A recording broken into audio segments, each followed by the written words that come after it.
하늘이 하나님의 영광을 선포하고 하늘이 하나님의 영광을 선포하고 궁창이 그의 손으로 하신 일을 나타내는도다. 궁창이 그의 손으로 하신 일을 나타내는도다. 시편 19편 1절 말씀 시편 19편 1절 말씀. 우리의 선포하겠습니다. 하늘이 하나님의 영광을 선포하는 것처럼 하늘이 하나님의 영광을 선포하는 것처럼 우리 교회와 가정을 통하여 하나님의 영광이 선포되게 하옵소서. 우리 교회와 가정을 통하여 하나님의 영광이 선포되게 하옵소서. 창공이 하나님의 놀라운 일을 나타내는 것처럼 창공이 하나님의 놀라운 일을 나타내는 것처럼 나의 미래와 인생을 통하여 하나님의 놀라운 일이 나타나게 하옵소서. 나의 미래와 인생을 통하여 하나님의 놀라운 일이 나타나게 하옵소서. 예수님의 이름으로 기도합니다. 예수님의 이름으로 기도합니다. 아멘. 아멘. 반드시 여러분의 선포대로 여러분의 간구대로 이루어질 줄 믿습니다. 아멘. 오늘 시편 23편 1절에서 6절인데 1절만 설교하려고 그래요. 그리고 1절 설교하면서 2절과 3절이 이렇게 보충되는데 그렇게 설교하려고 그러니까 그렇게 아시고 들으시면 좋겠습니다. 우리의 선포 밑에 이렇게 적었습니다. 150편의 시편 중에서 시편 23편은 세계적으로 사람에게 사랑받고 있습니다. 시편 23편은 다윗 왕이 지은 시입니다. 시편 23편 1절은 요한복음 3장 16절과 함께 한국 교회 교인들에게 가장 친근한 성구입니다.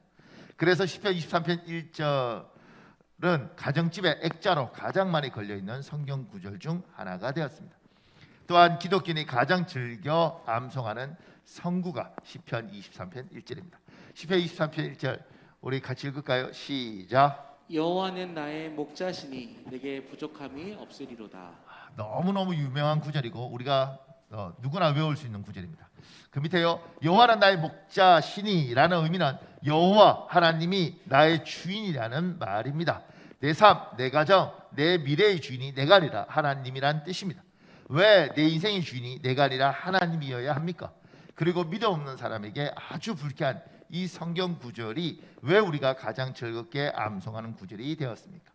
그 밑에요. 작은 1번에요. 우리의 믿음의 핵심은 하나님의 주인됨입니다. 십자가, 보혈, 복음 전파, 구원, 제자 삼기 등 우리 믿음에 많은 주제가 있습니다. 신앙의 연조에 따라 중요 주제가 달라집니다.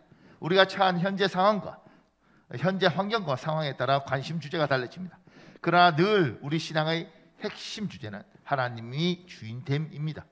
하나님은 우리 삶의 주인이시고 교회의 주인이시고 나라와 민족과 세상의 주인이십니다. 삶과 죽음의 주인이십니다. 우리가 신앙생활할 때 주제가 굉장히 많이 있습니다. 십자가 있죠. 보혈 있죠. 그 다음에 순종 있죠. 헌신 있죠. 그 다음에 성령의 은사도 있고 제자 삼는 것도 있고 우리는 신앙생활하면서 우리가 굉장히 많은 주제들을 가지고 있습니다. 그 주제 중에 많은 분들이 우리 기독교의 핵심이 뭘까? 이렇게 이야기할 때 십자가, 예수 뭐 이렇게 이야기하는 경우들이 많죠. 왜냐하면 한국 교회는 100년 동안 이 이야기를 계속해서 강조하고 왔습니다. 그런데 그 부분도 굉장히 중요하지만 지금 시대에 가장 중요시 되는 성경의 주제, 그것이 뭐냐면 하나님이 주인 되십니다. 하나님이 내 인생의 주인이 되고 우리 가정의 주인이 되고 하나님이 우리 교회의 주인이 되시고 이 나라 이 민족의 주인이 되시고 이 세상의 주인이 되시고 내 생명의 주인이 되시고 내 돈의 주인이 되시는 것, 이걸 인정하고 이걸 받아들이고 이걸 확신하는 것, 이게 신앙의 굉장히 중요한 요건입니다. 목사님, 저 하나님 우리 주인 된다고 저는 믿습니다. 세례 받을 때 그렇게 고백했습니다. 이게 고백하는 거하고 그리고 그게 무엇인지 절실하게 느껴가는 거하고는 굉장히 차이가 있습니다. 제가 어떤 부부를 봤는데 남편이 중요하다고 생각하죠. 남편이 중요하다고. 근데 남편이 중요한지 언제 아느냐면 평소에 중요한 줄 알아요. 근데 정말 남편의 생명이 경각에 달렸을 때 알게 됩니다. 뭘 알게 되냐면 내가 이 남자를 그렇게 좋아했는가, 이거보다 이 남자가 세상을 떠났을 경우에 나와 아이들이 어떻게 사는가. 여자들은 굉장히 현실적이더라고요. 날 노려보지 마시고, 제가 지금까지 경험해보니까 그러더라고요. 이렇게 남편이 막 아플 때 이를테면 목사님 어떻게 우리 남편 아파요? 이렇게 하는 게 아니라 목사님 우리 남편 아파요. 어떻게 우리 뭐 먹고 살아요? 이렇게 이야기 뒤가 붙더라고. 이렇게 제가 겪어보면 그렇습니다. 모르셨습니까? 남편분들 중에 병원에 누워 계셔서 모르는데 저는 신방 갔다가 아내가 하는 이야기를 듣지 않습니까? 목사님 우리 뭐 먹고 살아요? 이렇게 반응을 합니다. 남자들이 지금 충격을 많이 받는 것 같은데 여러분은 별다를 것 같지만 여러분도 똑같습니다. 목사님 우리 아내 죽으면 밥하고 빨래는 누가 하고 우리 애는 누가 키워? 이렇게 남자들도 반응합니다. 밖으로 표현 안 해서 같이 속에 무슨 뭐가 있으면 현실적으로 이렇게 올라옵니다. 그러니까 그때 아는 거죠. 이게 우리가 내 아내, 내 남편 소중하다는 것, 뭐 이런 것들을 현실적으로 느낍니다. 자식도 평소 때는 야단치고 욕하고 뭐 죽이니 살리니 이렇게 하지만 실제로 아이한테 생명이 문제가 생겼을 때 우리가 그 순간에 당하면 우리 입장에서 이 아이가 성적이나 이런 것보다 이 아이가 얼마나 소중한지 우리가 알게 되죠. 우린 그렇게 그걸 인생에서 그렇게 배워가더라고요. 하나씩 둘씩. 하나님이 주인 된다고 우리가 배웠고 우리는 알고 있습니다. 근데 그걸 이제 느껴가는 거죠. 주님이 주인이시구나. 그런데 이분이 생명의 주인이고 죽음의 주인이시고 생사의 주인이시라는 걸 느낄 때 하는 거죠. 이번 주 금요일 날 오셨던 목사님 하셨던 말씀, 그 집 큰아이 예담이가 어렸을 때 큰 컨테이너 싣고 다니는 트레일러에 이렇게 부딪혀서 뭐 뇌가 거의 완전히 이렇게 다 뭉개졌다 그러잖아요. 그랬을 때 의사가 살기 어렵다 이렇게 이야기할 때 하나님 살려주십시오. 하나님 살려주시면 제가 순종하겠습니다. 이렇게 이야기할 때 그때 하나님이 살려주는 걸 보면서 의사들이 다 끝났다고 이야기할 때 하나님 살려주는 걸 보면서 목사는 늘 이야기하잖아요. 생사화복을 주장하시고 그런데 그걸 겪으면서 야 하나님이 정말 생명의 주인이시구나 이렇게 알게 되는 거죠. 하나님이 정말 생사를 주관하시구나 이거 알게 되는 겁니다. 이것만 아는 게 아니라 돈에 대해서도 배우죠. 돈의 주인이 하나님이시구나. 내 인생의 주도권이 하나님께 있구나. 이걸 끊임없이 확인하죠. 목사들도 잘 모를 때는 교회가 목사님들이 하고 싶은 대로 운영하는 건지 알지만 어느 날 목사들이 정말 하나님 앞에 서면 교회의 주인이 하나님이시구나 이렇게 알게 되는 겁니다. 여러분과 제가 하나님에 대해서 굉장히 많은 것들을 배워가죠. 용서를 배워가기도 하고 그 다음에 사람을 용납하는 것도 배워가기도 하고 회개도 배워가기도 하고 근데 신앙에서 가장 중요한 것 정말 우리가 끊임없이 확인하고 알아야 될 것 하나님이 주인 되신 하나님이 내 인생에도 주인이시고 내 자식에게도 하나님이 주인이시고 내 부모에게도 하나님이 주시고 우리 가정에 하나님이 주인이시고 우리 교회에 하나님이 주시고 이 나라 이 민족의 주인이 하나님이시다. 이걸 뼈저리게 느끼고 끊임없이 확인하고 와 하나님이시다. 이것들을 느끼는 것 그리고 이걸 주장하고 이걸 깨달아가는 것 이게 신앙의 가장 중요한 핵심입니다. 여러분에게 이게 느껴지십니까? 이걸 붙잡고 있습니까? 세상 사람들은 굉장히 싫어합니다. 왜 싫어하냐면 하나님이 주인 되는 순간 너무 많은 걸 잃어버린다고 생각합니다. 보세요. 그 밑에요.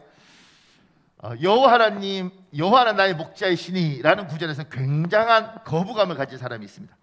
그것은 내 인생의 주인은 내가 되어야 한다는 생각 때문입니다. 나 자신이 아니라 다른 누군가 나의 인생에서 주인이라면 나의 자유는 속박되고 나는 자유롭지 못하기에 불행하리라고 생각합니다. 그것은 잘못된 생각입니다.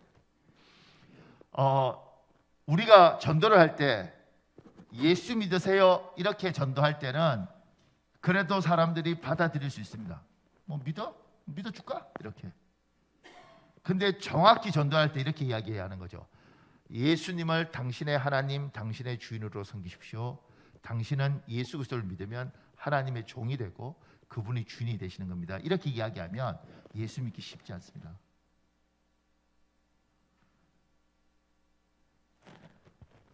제 친구 목사가 청년들 모아놓고 막 이렇게 집회하는 거죠.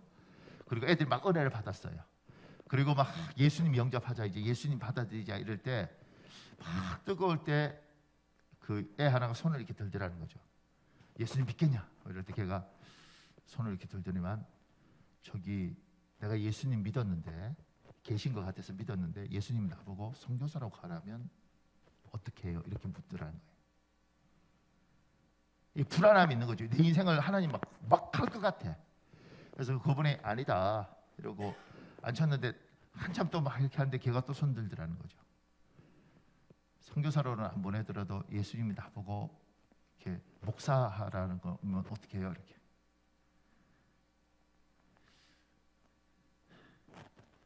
제 같으면 하나님이 절대 그럴 분 아니야 이렇게 할 텐데 그 친구는 까칠하니까 이래. 네 같은 건 안 불러 이렇게. 근데 우리가 불안한 건 뭐냐면 내가 하나님 믿겠다고 주인하고 그러는데 하나님이 집 팔아서 갖다 바치라 그러면 어떡해. 내가 하나님 믿겠다 그러는데 하나님이 네 딸 사모로 헌신시켜라, 네 아들 목사시켜라 이러면 어떡해. 우리는 이런 불안감들을 가지고 있죠. 세상 사람들은 더 불안합니다. 하나님을 믿어도 하나님의 주인 되심을 이야기할 때 불안합니다. 하나님이 나한테 그렇게 무리한 요구를 하면 어떡하나. 왜 그렇게 생각하느냐면 하나님이 어떤 분인지 잘 모르니까 그렇게 이야기를 하는 겁니다. 그리고 하나님이 우리 보고 얘야 내가 너의 주인 되겠다, 내가 너의 목자 되겠다, 너는 내 양이 되어라 이렇게 이야기할 때 그 부분에 대해서 이게 무슨 뜻인지 잘 모르기 때문에 그렇습니다. 우리 그 밑에요, 성경은 하나님의 백성을 양이라고 정의합니다. 그리고 하나님의 백성이 아닌 사람들에게 독사, 이리, 개, 염소 등으로 표현합니다. 정글이나 밀림 같은 세상에서 양은 떼를 지어도 생존에 적합하지 않습니다. 양은 시력도 약하고 청력도 약하고 균형 감각도 없어서 넘어지면 혼자 잘 일어나지 못합니다. 빠르지도 못하고 오래 걷지도 못합니다. 방향 감각도 없고 뿔도 초라합니다. 그래서 꼭 목자가 있어야 합니다. 하나님은 여러분과 저에게, 하나님의 백성에게 뭐라면 너는 양이다 이렇게 이야기하는 거예요. 양에 대해서 알면 알수록, 우린 양은 참 성격도 좋고 순하고 뭐 이렇게 아는데 양에 대해서 알면 알수록 진짜 형편없는 동물입니다. 우리 입장에서 뭐 이렇게 양설도 주고 젖도 주고 이러니까 문제가 없지만 동물의 입장에서 보면 염소한테도 이렇게 부대끼는 거, 다리도 짧아서 제대로 걷지도 못하는 이게 양인 거예요. 심지어 이렇게 약간 게으르고 나태하고 눈도 잘 안 보이고 귀도 잘 안 들리고. 하나님이 우리 보고 얘야 너는 양이다 이렇게 이야기하는 거예요. 근데 이제 우리들 중에 목사님 하나님 제가 왜 양이에요? 저는 동물로 치면 양이 아니고 최소한 저는 뭐 독수리, 저는 뭐 호랑이, 사자 정도는 될 겁니다 이렇게 이야기를 하는 거죠. 주님이 얘야 양은 밀림에서 정글에서 살아날 수가 없어. 목자가 필요해. 네가 나를 주인으로 섬겨야지 네가 산다. 정글에나 밀림에서 양이 스스로 버틸 수 없다. 때로 모여도 너희는 힘이 없어. 이렇게 이야기할 때 믿음이 없는 이 세상 사람들은 뭔 소리십니까?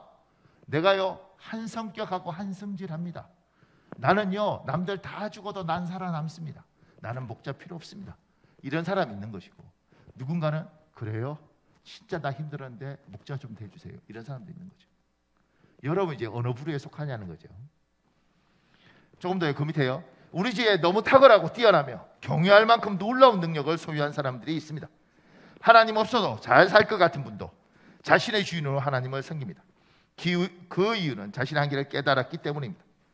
인간은 완벽한 자유를 추구하지만 결코 누릴 수 없습니다. 그래서 사람 삶의 무게가 무겁습니다.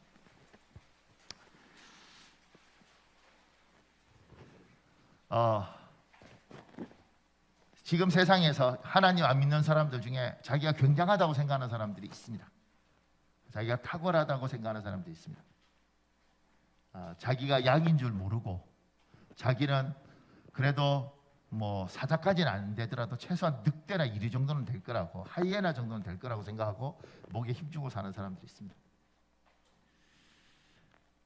제가 인생에서 좋은 경험, 하나는 직접 한 거고 하나는 들은 이야기인데요. 두 가지가 있는데, 이 세상에 잘난 사람이 뭘까 이런 생각들을 할 때 제가 이제 그 경험을 생각해요. 제가 청년 때, 이건 제가 직접 겪은 건, 제가 청년 때 이제 뭐 친구들이 이렇게 같이 이렇게 서울로 올라왔으니까 20살 때, 그래서 이제 우리나라에서 제일 좋은 대학교, 거기에 법대 간 애도 있고 물리학과 간 애도 있고 뭐 이래요. 고등학교 동문들이니까 몇 명 안 되니까, 그래서 이제 놀러 오라 그래서 이제 놀러를 갔어요. 그래서 이제 우리가 제일 좋은 대학교 그 앞에 놀러 가서 이제 걔들이 모여 있는 이제 클럽 같은 데 가서 이제 같이 앉아 있는 거죠. 그때는 저 예수 안 믿을 텐데. 물론 쭉 이게 다 서울대생이고 나 혼자만 건대생이에요. 얼마나 힘든지 몰라요. 그런데 같이 이렇게 쭉 이야기하려니까 하고 있는데 걔들은 이제 나도 자기 학교인 줄 아는가 봐요. 근데 이렇게 같이 이렇게 이야기하는데 뭐라고 이야기하면 하나가 이렇게 약간 애들이 술을 먹으니까 약간 술 취하니까 어린 나이에 하나가 막 뭐 이러는 거예요. 제가 왜 저러나. 걔가 이렇게 이야기하더라고요. 난 초등학교 1학년 때부터 고등학교까지 12년 동안 한 번도 반장을 안 해본 적이 없다는 거예요. 전혀 안 놀라시는군요. 괜찮습니다. 뭐, 괜찮습니다. 12년 동안 한 번도 하지 않고 고등학교 3학년 때는 총학생회장을 했다는 거예요. 그래서 그래서 전교 1등하고 늘 이래서 지금 이 학교 왔다는 거예요. 그런데 여기에서 자기 너무 비참하다는 거죠. 왜냐하면 너무 머리가 좋은 애들이 많다는 거예요. 그 옆에 있던 애가 나도 12년 동안 했는데 고등학교 3학년 때 나는 우리 학교 다닐 때는 군대처럼 교련복 입고 이래서 대대장 뭐 이렇게 있었습니다. 나는 대대장을 했어. 그러면 고등학교 아이들이 대대차 그러면 뭐 그 많은 애들이 전부 다 차려 타고 이렇게 하는 거란 말이에요. 걔도 그런 거죠. 여기서 내가 너무 비참해. 뭐 이렇게 이야기하는 거예요. 근데 그 옆에 한 애가 놀라운 말을 하더라. 야, 여기 있는 애들 중에 12년 동안 반장 안 하고 전교 1등 안 하는 애가 어디 있냐고. 나 있지 나 그 순간 정말 인생을 잊을 수가 없네. 근데 그 속에서 제가 그 속에서 뭘 봤냐면 다 가장 똑똑한 애들끼리 모였는데 그 똑똑한 애들끼리 경쟁하니까 그 중에서 초라한 애들이 생기더라는 거예요. 굉장히 신기한 경험이었어요. 그리고 그 속에서 좌절하고 괴로워하죠. 저는 그때는 몰랐지만 지금 생각해보면 이 복받은 놈인 거예요. 자기가 누군지 아는가. 내가 그 동네에서 우리 동네에서 내가 천재 소리 들었는데 내가 천재가 아니구나.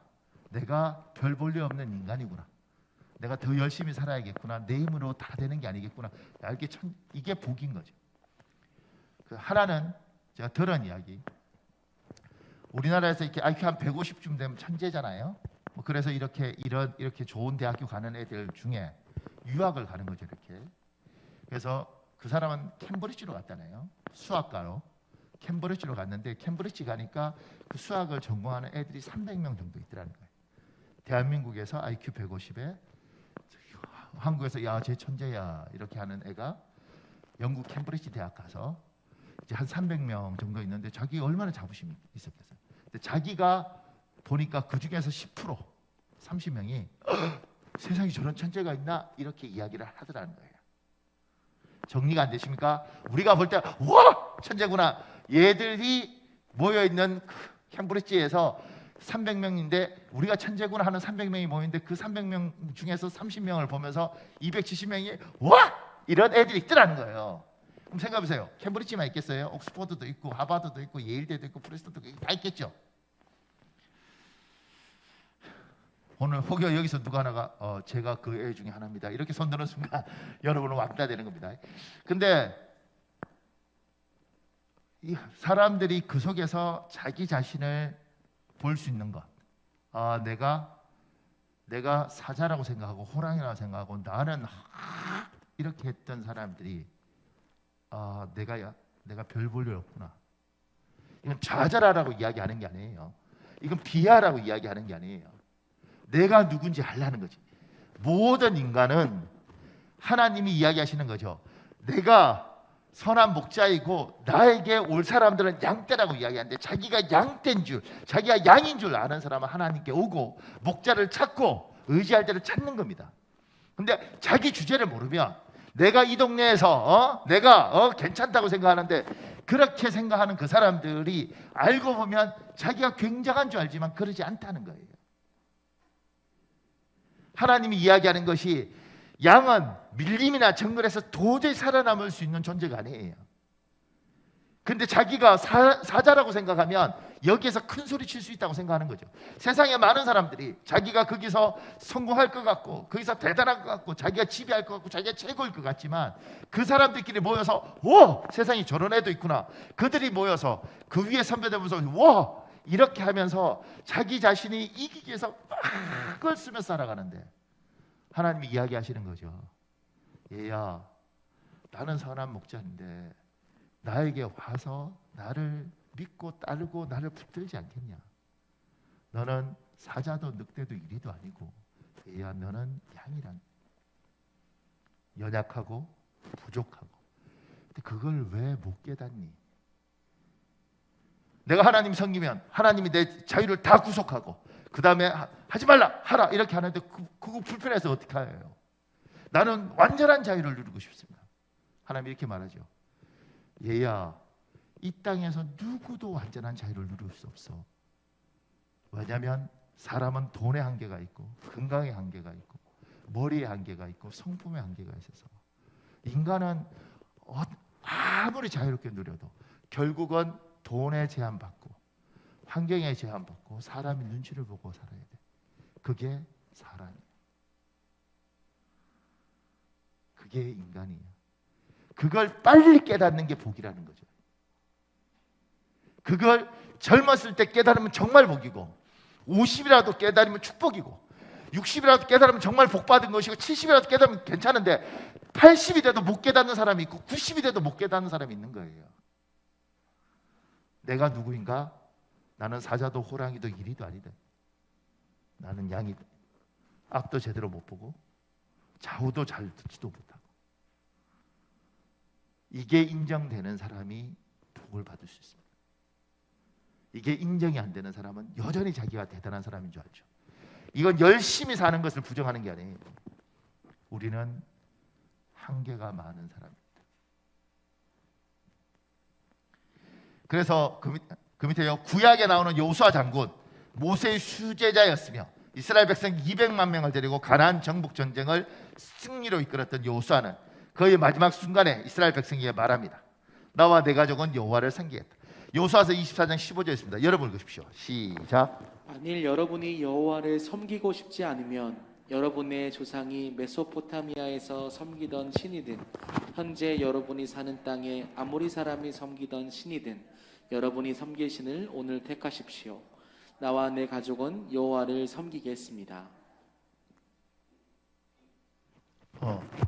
사랑하는 여러분, 지금 여호수아 장군은 굉장한 사람이란 말이에요. 인간으로 보면 정말 뭐 사자, 호랑이를 넘어서 정말 엄청난 짐승의 왕, 동물 이름의 왕으로 친다면 엄청난데 이 태양도 멈추고 전쟁을 하면서 이 굉장했던 사람이 그의 마지막 인생을 다 살고 정말 사랑하는 자기 사람들에게 이야기하는 거죠. 나와 내 집안 하나님 섬기겠다. 인생 그렇게 살아보니 내가 얼마나 부족하고 얼마나 연약한지 나는 안다. 하나님 붙들고 살아야 된다. 여호와가 나의 목자라는 사실을 아는 건 큰 축복이다. 그분을 목자로 섬기는 건 큰 복이다. 이걸 자기가 살아가는 자기 민족에게 이야기를 하는 겁니다. 여러분과 제가 이 땅을 살아가면서 우리가 살아가는 내 자녀들에게, 우리 살아가는 우리 후배들에게 꼭 줘야 될 것. 아버지가 죽도록 열심히 살았다. 뼈가 부서지도록 살았다. 정말 부지런히 살았다. 얘야. 엄마가 정말 열심히 살았다. 아둥바둥해서 집 사고 그렇게 노력하고 살았다. 근데 얘야, 우리는 연약한 양떼이고 아무리 똑똑해도 나이가 들면 결국 초라해지더라.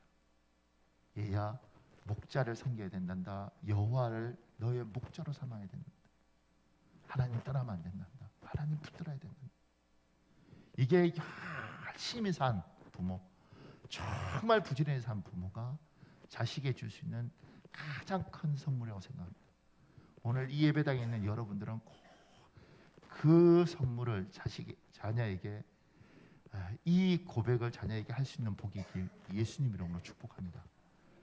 부지런히 산 분이 하셔야 됩니다. 엄마가 정말 열심히 산 건 네가 알지 않냐. 얘야, 아무리 열심히 살고 부지런히 살아도 우리는 한계가 너무 많더라. 세상은 밀림 같고 정글 같고 늑대와 이리들이 너무 많고 내 힘으로는 정말 어렵더라. 그런데 여호와를 나의 목자로 삼고 내가 살았다. 얘야 꼭 하나님을 너의 목자로 삼아라. 다른 건 몰라도 하나님 꼭 붙들어야 된다.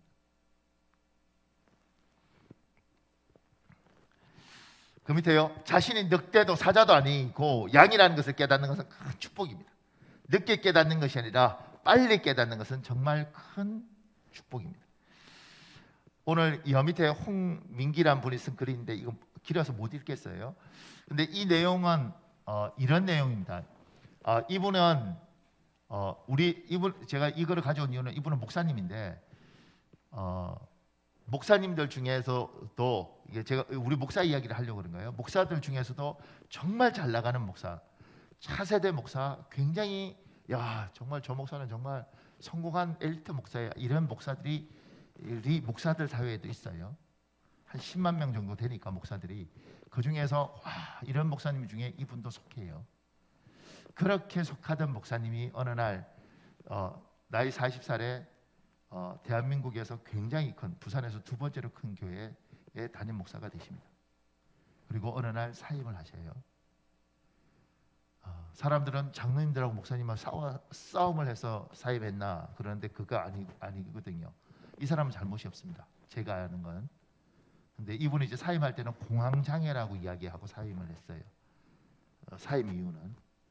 근데 이제 나중에 뭐 하여튼간에 대부분 사람들은 모르고 어쨌든 거기하고 친한 이렇게 사이들은 이제 알게 되는 게 하여튼 굉장히 이분 입장에서는 너무너무 억울하고 속상하고 답답한 하여튼 그런 사연 때문에 성도들하고 부딪히고 이런 것도 아니고요. 사임을 했어요. 사임을 하고 하나님 앞에 서 있으면서 자기 자신을 다시 돌아보는 거예요. 누구든지 대한민국 차세대의 최고의 엘리트 목사, 그 엘리트 목사가 그러니까 순간적으로 이렇게 생각하는 거죠. 내가 굉장한 제가 말했듯이 사자나 뭐 내가 최소한 하이에나 이상 뭐 호랑이처럼 막 이렇게 사람들은 목사라도 자기를 그렇게 생각할 수 있다는 거예요. 어느 날 하나님이 그걸 다 빼시죠. 이렇게. 그러면 알게 됩니다. 내가 양이구나. 내가 볼 것 없는 존재구나. 내가 하나님을 더 의지했어야 되는데 내가 어떻게 나를 의지하고 살았을까? 분명히 내가 하나님을 믿었지만 내가 분명히 교회를 다녔지만 하나님을 섬긴 게 아니에요. 내가 나를 의지하고 산 거지. 이번에 금요일 나왔던 그 목사님 그 이야기 하잖아요. 39에 그러니까 재밌는 교회들이 많죠. 기업에서 하는 교회니까 39에 목사님이 청빙 받아서 그곳에 가서 39의 임원, 대기업 임원의 자격을 주고 월급을 임원 월급으로 1억 이상씩 주고 39살짜리 목사가 아직도 젊은데 얼마나 이러겠어요. 그 목사님이 오셔서 계속 했던 말은 그거잖아요. 하나님이 이렇게 교만하고 그만했던 자기를 낮춘다고. 여러분과 제가 내가 누군지 아는가? 여러분이 못났다는 게 아니고 똑똑하고 열심히 하고 부지런하죠. 그렇지만 나는 한계 많은 인간이고 동물로 치면 나는 양밖에 되지 않는 사람이라는 거. 그래서 나에게는 목자가 꼭 필요하고 나의 여호와 하나님 나의 목자가 되어 주십시오. 이게 간절히 필요하는 거예요. 근데 이걸 잊어버리는 순간 우리 인생이 참 어렵고 내가 뭔가 괜찮은 줄 아는 순간 많이 힘들어지더라는 거예요. 그 작은 이번에요. 하나님이 살아계심을 알고 삶의 무게가 무거운데도 여호와 하나님을 목자로 섬기지 않는 사람이 있습니다. 그들 중에 많은 사람은 하나님의 성품을 오해하고 있습니다. 그들에게 하나님은 자신이 누구인지 밝히 말씀하십니다. 요한복음 10장 11절에 있습니다. 여러분 읽으십시오. 시작. 나는 선한 목자라. 선한 목자는 양들을 위하여 목숨을 버리거니와. 그 밑에요. 서커스 공연단의 사자에게는 조련사가 필요하고 동물에게는 사육사가 필요합니다. 그러나 양떼인 우리에게는 목자가 필요합니다. 하나님은 조련사나 사육사가 아닌 목자입니다. 하나님 목자라고 이야기할 때 우리는 목자에 대해서 잘 모르죠. 왜냐하면 우리는 이렇게 양 치는 문화가 아니지 않습니까? 우리는 농사하는 문화니까. 근데 이 동물원에 있는 조련사들, 뭐 이렇게 사육사들 개념은 목자하고 다른데, 목자의 개념은, 목자는 양떼와 같이 자더라고. 이스라엘은요, 그냥 같이 섞여 사는 거예요. 그래서 가족이라고 생각하는 개념을 가지고 있는 거예요. 제가 이 설교 준비하면서 읽었던 책에는 이게 산에서 돌이 굴러올 때 양을 지키기 위해서 어린 목동이 그 돌을 막 다 깔려 죽어요. 도저히 논리적으로 이해가 안 가죠. 그냥 양이 죽든 말든 뭔 상관이 있어. 그런데 이 목자는 양을 지키기 위해서 돌에 깔려 죽습니다. 가족처럼 생각하고 그 다음에 이걸 완전히 그냥 나와 하나로 생각하고 사는 문화, 그 문화를 겪고 있는 이스라엘 사람에게 이야기하죠. 얘야, 나는 사꾼도 아니고 나는 선한 목자다. 너를 위해서 목숨을 바치는 목자다. 그러니 양과 같은 너요, 이 땅을 정글과 밀림 같은 이 땅을 살기에 너무너무 힘들고 아무리 독하게 살아봤자 결국 독해지지 않는 너요, 나를 너의 목자로 삼지 않겠니? 나를 믿고 내가 너의 하나님이 되도록 인정하지 않겠니? 나는 너를 위해서 목숨도 바칠 수 있다니까. 얘야, 나 좀 믿어주고 나를 너의 목자로 섬기고 따라오지 않겠니? 하나님이 그 이야기를 하시는 거예요. 하나님 믿으면 뭔가 이분이 다 뺏어갈 것 같고, 이분 믿으면 이분이 날 이용해서 뭔가 자기 걸 원할 것 같고, 하나님이 그렇게 이야기하시는 게 아니죠. 하나님이 그죠, 나는 너를 위해서 목숨을 주겠다. 얘야, 그러니까 나 믿고 내 울타리 안에 살지 않겠니? 그래서 하나님의 사람은 선한 목자라고 할 때 하나님과 우리의 관계가 굉장히 중요합니다. 이 관계 속에서 평강이라는 걸 느껴요. 제가 그 밑에요, 사람은 관계 속에서 행복을 느끼는 존재입니다. 다윗은 시편 23편 선한 목자이신 하나님과 온전한 신뢰관계를 가진 사람의 행복감을 잘 표현하고 있습니다. 시편 23편에서 선한 목자인 하나님과 나와의 관계가 온전하면 이 신뢰관계죠. 야, 목자가 나한테 있어. 저분은 반드시 날 지킬 거야. 저분은 목숨을 걸더라도 나를 보호하실 거야. 내 눈에 보이든 보이지 않든 그분은 나를 보호하실 거야. 왜냐하면 그분은 선한 목자이니까. 이게 명확한 사람, 우리들 중에도 이게 흔들리는 사람이 있어요. 하나님을 믿지만, 하나님을 신뢰하지만, 심지어 하나님을 나의 목자라고 믿지만 선한 목자라고 생각하지 않기도 하고, 그분이 나를 지킬 거라고 생각 안 하는 사람도 있어요. 근데 그분이 반드시 나를 지킬 거라고 믿는 사람, 그 사람들의 마음 상태를 지금 이 정택이라는 이 상담학 교수가 이렇게 풀었었습니다. 시편 23편을. 목사님 좀 읽어줄래요? 여호와는 나의 목자시니 내가 걱정하고 근심하고 불안하고 긴장하고 시기하고 질투하고 미워할 필요가 전혀 없나이다. 나로 하여금 푸른 토장에 편안히 누워서 쉬게 하시다가 잔잔한 물가로 인도하셔서 영적으로 정신적으로 육체적으로 일어나는 모든 갈증을 다 해소시켜 주시나이다.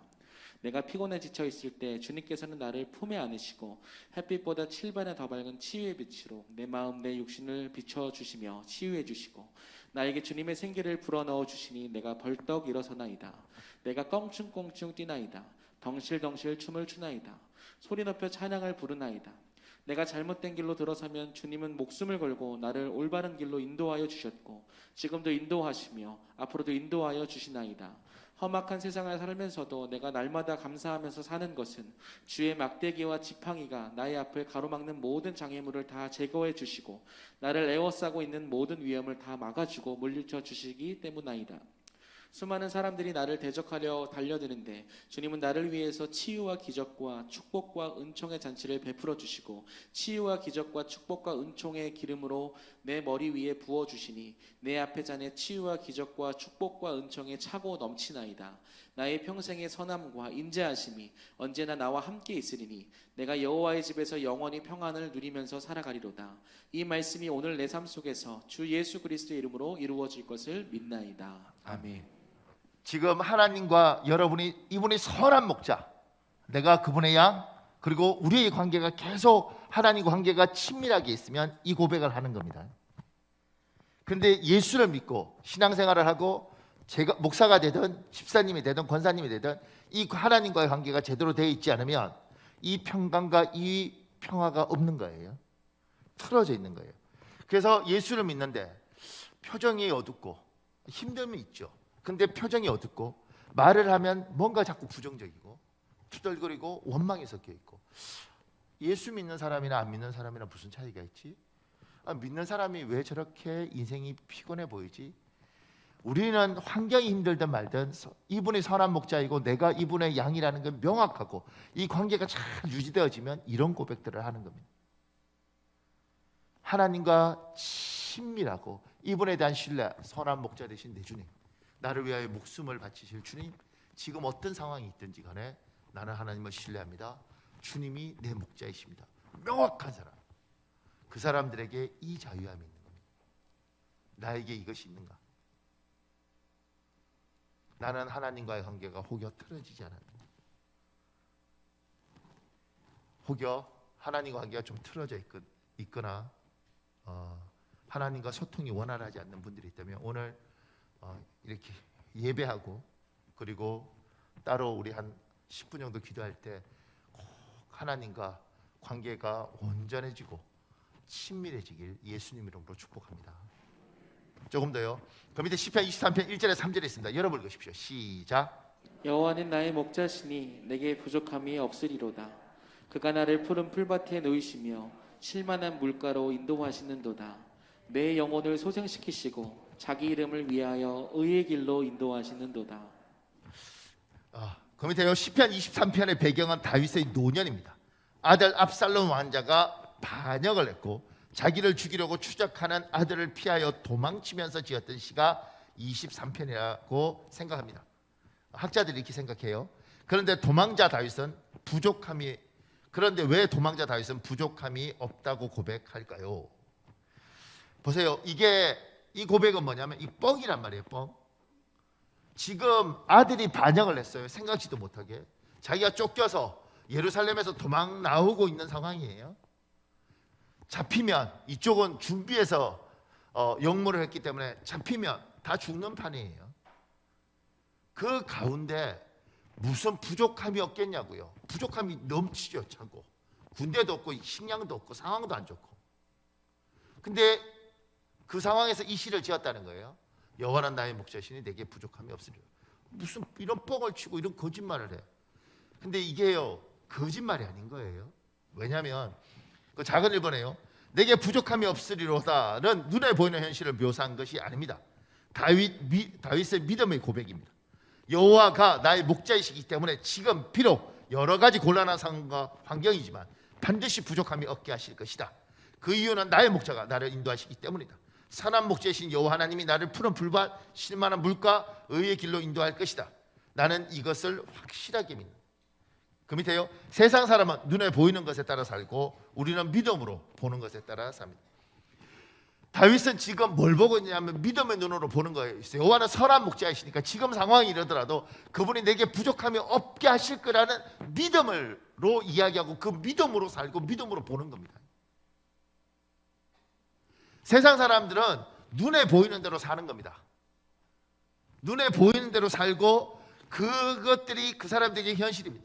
우리는 보이지 않는 하나님을 믿을 뿐만 아니라 이 하나님을 신뢰하고 하나님을 믿고 하나님을 의지하기 때문에 이 하나님이 하실 일들에 대한 기대를 가지고 그 믿음으로 보고 사는 겁니다. 다윗은 부족함이 없을 거라고 말을 하는 건 하나님이 선한 목자이니까 그 하나님이 그렇게 하실 거라는 거죠. 지금 논리적으로는 이대로 가면 나 다 죽어. 이 반란과 이 쿠데타에 의해서 우린 끝났어. 그런데 이 사람에게 믿음이 있어요. 어떤 믿음이 있냐면 선한 목자인 주께서 결코 이렇게 두지 않을 것이다. 나를 초라하게 놓아두지 않을 것이다. 이게 믿음이에요. 여러분에게도 어떤 믿음이 있느냐? 저는 코로나 전국을 지나면서 가장 마음에 걱정되는 거, 성도들을 보면서 괜찮을까? 이렇게 질문하는 건 뭐냐면 여러분 안에 이 믿음이 있는 거. 하나님이 나를 지키실 것이다. 하나님이 우리 집안을 지킬 것이다. 하나님이 우리 인생을 지킬 것이다. 이 믿음이 있는가? 현실을 보면 암담하죠. 참혹합니다. 걱정스럽습니다. 그런데 나에게 이 믿음이 있어서 이 믿음으로 보고 이 믿음으로 말하고 이 믿음으로 선포할 거냐? 두 분은 살면 살수록 깊이 사랑하실 것 같아요. 목사님 무슨 말도 되지 않는, 그게 여러분의 믿음이에요. 두 분은 살면 살수록 더 정다워질 것 같아요. 아멘. 우리 그렇게 될 줄 믿습니다. 이렇게 하는 게 믿음인 거죠. 미래를 우리는 믿음으로 사는 거죠. 집사님, 하나님 반드시 집사님 축복하셔서 나중에 지금 고생하는 거 다 보답해 주실 거예요. 아멘. 이렇게 말하는 건 믿음으로 우리를 이걸 받아들이고 믿음으로 선포하고 믿음으로 사는 거예요. 그런데 집사님 고생한 거 하나님 다 갚아주시게, 반드시 노년에 다 갚아주실 것입니다. 그렇게 되겠죠. 되면 좋고 안 되면 할 수 없고 이게 우리 여러분에게 뭐가 있느냐는 거예요. 나는 무슨 걸 가지고 선포하고 무슨 걸 가지고 대답하는 거예요.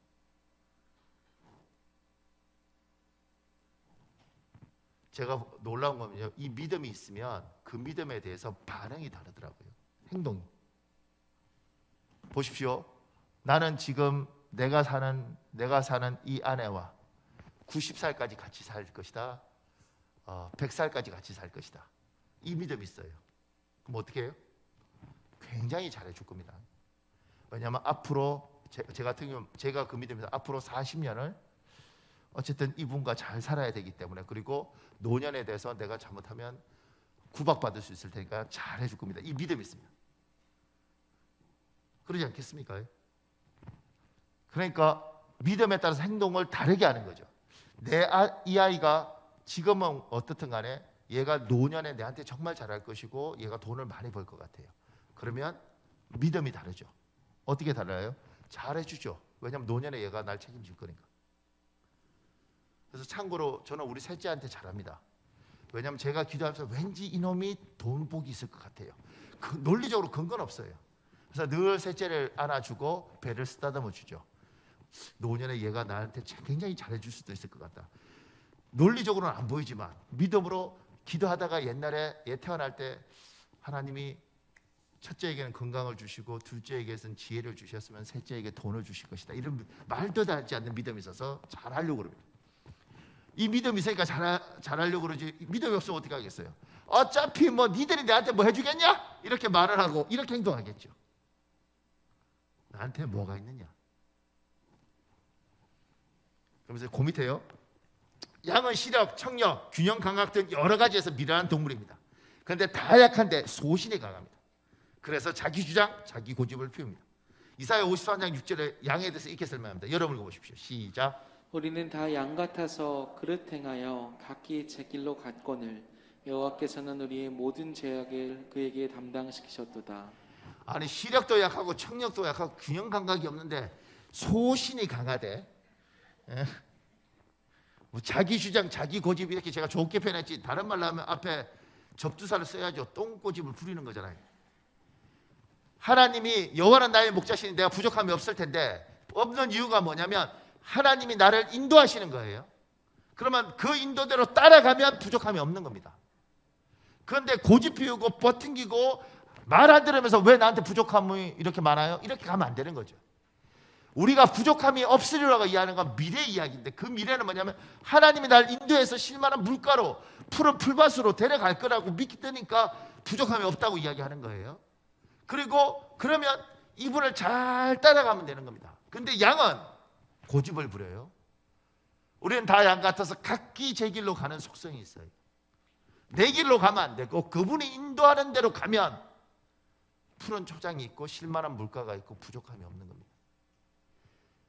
그래서 하나님 앞에 우리가 이야기하는 거죠. 제가 밑에 기저죠. 우리는 우리의 생각을 따라 오늘을, 내일을, 미래를 살지 않습니다.